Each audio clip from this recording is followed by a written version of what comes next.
Hello everyone. Today we are going to study activation energy. In any chemical reaction, when you are having any reaction, first of all reactants combine together to form product. But during this process, there is a stage where breaking of old bond and formation of new bond take place. That stage is called transition state. But before reaching to transition state, reactants require some amount of energy.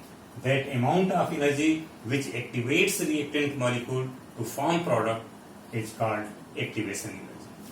With the help of this graph, we can easily observe. Let's consider this is energy of reactant and this one is product. This is transition state. Transition state. Here this is energy coordinate and this one is product. You can easily observe that this much is the enthalpy of reactant and here this is delta E, which is activation energy, and E activation. And first of all this reactant will reach to transition state where breaking of old bond between reactant take place and formation of new bond between product take place, and thereafter it loses energy to form product. This is energy of product. Between these two, this is enthalpy of reaction, delta H, enthalpy of reaction, and this one is activation energy. This is transition state, this is product. When you are going to consider activation energy for backward reaction, if a reaction is reversible in nature, in that case activation energy will be from transition state to energy of product. But when you are going to apply any catalyst, in that case activation energy may decrease. This is transition state in presence of catalyst, and here you can easily observe that by applying catalyst, transition state energy decreases, therefore activation energy in presence of catalyst will also decrease. Here this is delta E, activation in presence of catalyst. Here easily you can observe that energy content of reactant is higher as compared to product. Therefore, after the reaction, delta H amount of energy will be liberated, and this reaction is exothermic in nature. When you are going to plot the same curve for endothermic reaction, it will be like that. This is energy coordinate. Let's consider reactant, and here it is product. This is transition state in absence of catalyst. First of all, reactant will acquire energy to reach in transition state where breaking of old bond between reactant and formation of new bond between product take place, and thereafter it loses energy to form product. From this figure, it is clear that energy content of reactant is lower as compared to energy content of product. Therefore, during the performance of reaction, this delta H, the enthalpy of reaction, which has been absorbed by the reactant to form the product, and therefore this reaction is endothermic in nature.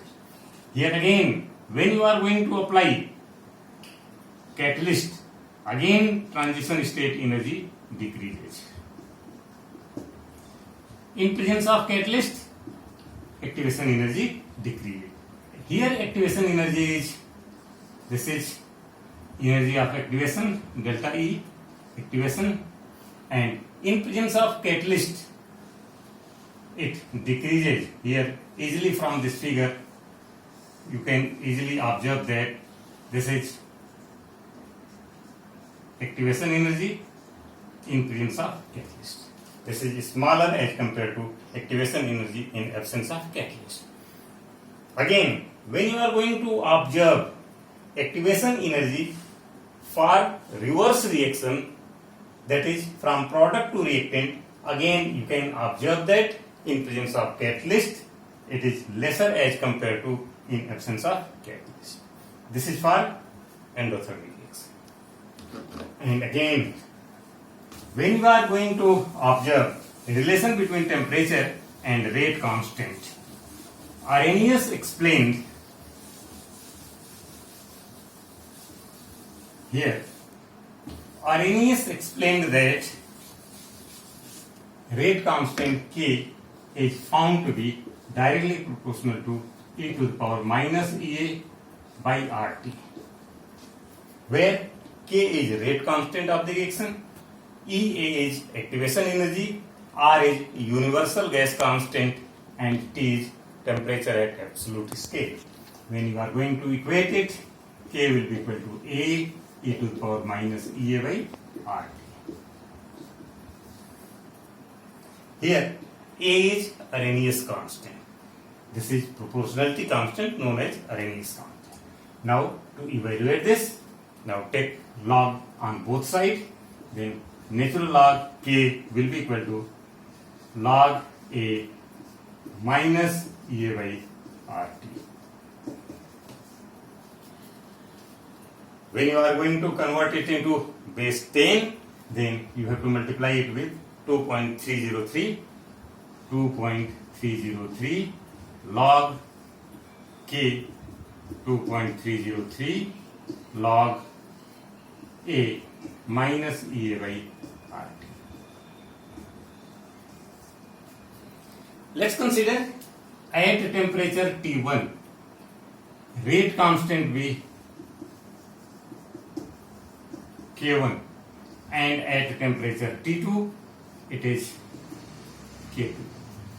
In that case, by putting that in equation number 3, we will have 2.303 log K1 equal to 2.303 log A minus Ea by R T1, equation 4, and similarly we will have 303 log K2 equal to 2.303 log A minus Ea by R T2, equation 5. Now equation 4 minus 5. Just subtract it. Here minus will make it plus. This log A will be cancelled out. Here we are having 2.303 log K1 by K2. 2.303 log K1 by K2.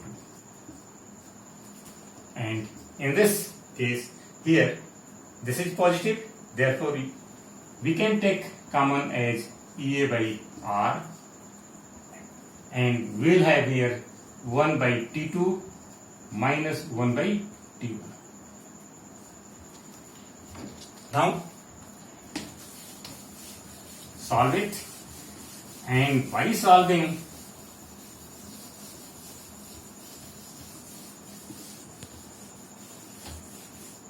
we will have here Ea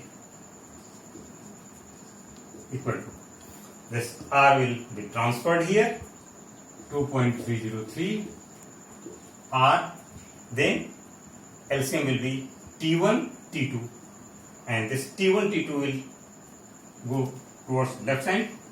It will be here T1 T2, then log